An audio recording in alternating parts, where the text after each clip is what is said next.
Ladies and gentlemen, Andrew Feinstein. Thank you so much, Janice, and thank you so much for the invitation and for showing the film.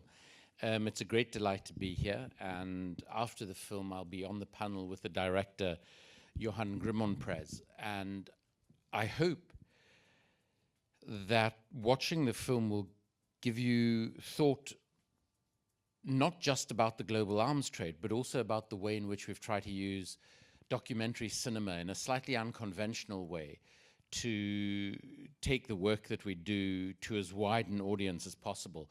Since the film premiered at the Tribeca Festival in 2016, I've spent pretty much most of my life traveling around the world with the film, showing it to activist groups, campaigning groups, and obviously in cinemas and on television. It was shown on public television in the US in November across around 1,600 public television stations and has been shown in over 30 countries around the world, both in cinemas and on broadcast. As Janice mentioned, the film is not based on the book. I think that the best way to describe it is probably that the book provides the foundation for the film. The book, and I'm very embarrassed that I don't have a copy of it with me, but I've literally just flown in from South Africa, which took me about 2 days. And I completely forgot. The book is over 550 pages and has almost 3,000 footnotes. And the reason I mention that is because it is unbelievably difficult to write anything on the subject matter. When the book came out at the end of 2011 in its first edition, the previous book on the global arms trade had been published in 1979. And there are reasons for that which reflect the systemic nature of the global trade in weapons. And let's just think for a moment. This is a trade that is responsible for around 560,000 deaths every year. It accounts for around 40% of all corruption in all world trade. And part of the reason why so little is written about it is because everything that happens in this trade takes place behind a veil of national security imposed secrecy, which enables the most egregious things to take place. And for me, I have absolutely no interest and no understanding of weaponry. What interests me about the trade is what it says to us about our politics and economics, what it says to us about the way we're governed and the way we live and die. And I think it is a particularly valuable window onto some of those realities because the trade is the most extreme intertwining of business and politics, of money and politics, which I believe lies at the heart of the fundamental problem of liberal democracies today. The trade is a consequence of collusion between politicians, our militaries, our intelligence services, corporate executives, and arms dealers. Deals take place across a continuum.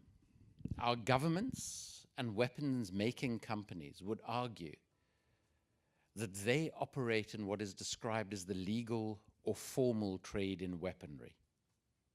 And at the other end of the continuum, they would say there is an illegal trade, which is illegal both in inception and execution. The reality is that virtually every arms deal that is conducted around the world falls somewhere in the middle of those, in what some people call the gray market, what I describe as the shadow world. In the almost 17 years that I've been researching this field, I have yet to come across an arms transaction that does not include some element of illegality.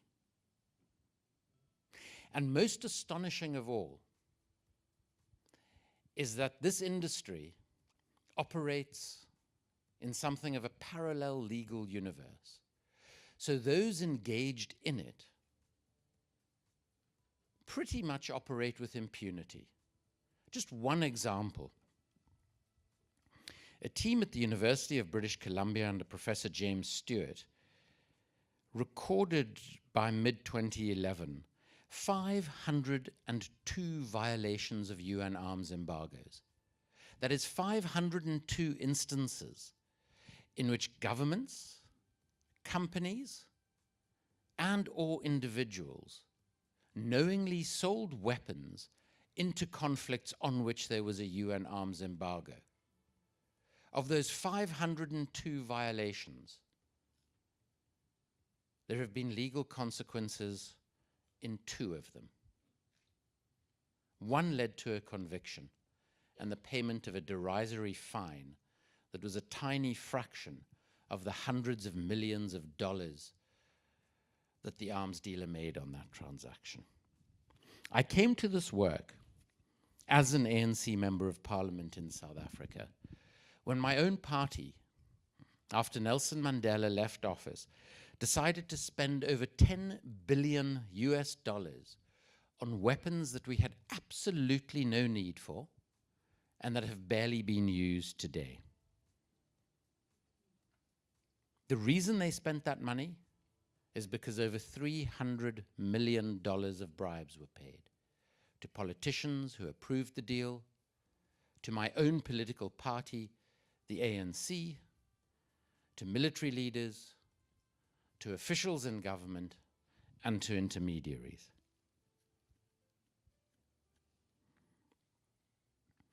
South Africa's President Jacob Zuma was removed from office a few days ago while I was in Cape Town, after he had spent 8 years looting the country of billions and billions of dollars. He learnt about corruption from that first arms deal, in terms of which he faced 783 counts of fraud, corruption, and racketeering. That was the moment at which the party of Nelson Mandela and South Africa's young democracy lost its moral compass. But even worse than that, at the time that we were spending these $10 billion in order to get the bribes, our then President Thabo Mbeki claimed we did not have the fiscal resources to provide life-saving antiretroviral medication to almost 6 million South Africans living with HIV or AIDS. A study at the Kennedy School of Government at Harvard estimated conservatively that 365,000 South Africans died avoidable deaths over the next 5 years as a consequence of that policy choice. That over 50,000 babies were born HIV positive avoidably every year over those 5 years. So the next time somebody says that the trade in arms or corruption are victimless crimes, I suggest they travel to South Africa and see the deadly consequences. And Canada is no angel when it comes to the global trade in arms.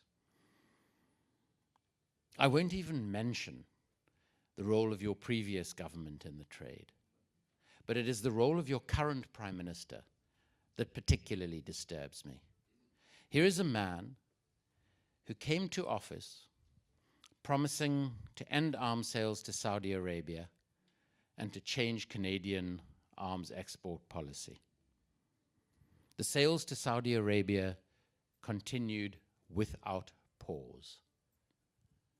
Canadian weapons systems have been used by the Saudi-led coalition in Yemen that is responsible for the deaths of over 14,000 innocent civilians, not as collateral damage, but as actual target of coalition air wars. Let's also bear in mind that, in my opinion, Saudi Arabia is one of the biggest financiers and sponsors of what is described by some as Islamist terror. And it is that sponsor and financier that we weaponize on an ever more obscene level. But in addition to which, Canada has a free trade agreement with the United States of America when it comes to the export and import of weapons, so that these sales are not even adequately recorded by the Canadian government. So it is quite likely that there are far more Canadian components being used in American weapon systems that have been sold to the Saudis and that are being used in Yemen and other places. Canada is proudly involved in the production of the F-35 jet fighter, the most expensive weapons system ever produced. And according to a former Pentagon aerospace design engineer who appears in the film, the biggest load of crap built by a company, Lockheed Martin, that specializes in expensive crap. This is a weapon that is costing the American taxpayer $1.5 trillion.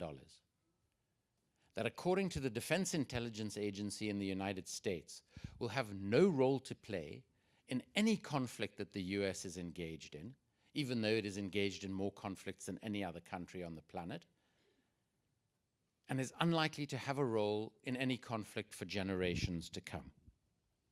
The best thing that can be said about the system, as Pierre Spray says, is that the only people whose lives will be endangered by the F-35 are the test pilots. The plane failed its first 14 test flights. But your government will argue, we are doing this for the Canadian economy and for Canadian jobs. However, significant economic studies show that in fact the defense sector is a drain on economic growth, and that on the basis of the amount of public subsidy for each job in the defense sector, you could create between 3 and 7 equivalent jobs in more productive, socially more beneficial manufacturing sectors. But your Prime Minister has introduced new legislation, supposedly to improve the Canadian arms export regime. The bill, as it currently exists, will make absolutely no significant difference to any of the problems with the regime as it currently stands. And in fact, what motivates my work and what has motivated this film is that if we simply ignore the global arms trade and allow it to continue unfettered as it currently does, it will continue to make the world and Canada more corrupt, less democratic, less prosperous, and perhaps most ironic of all, less safe. Thank you very much.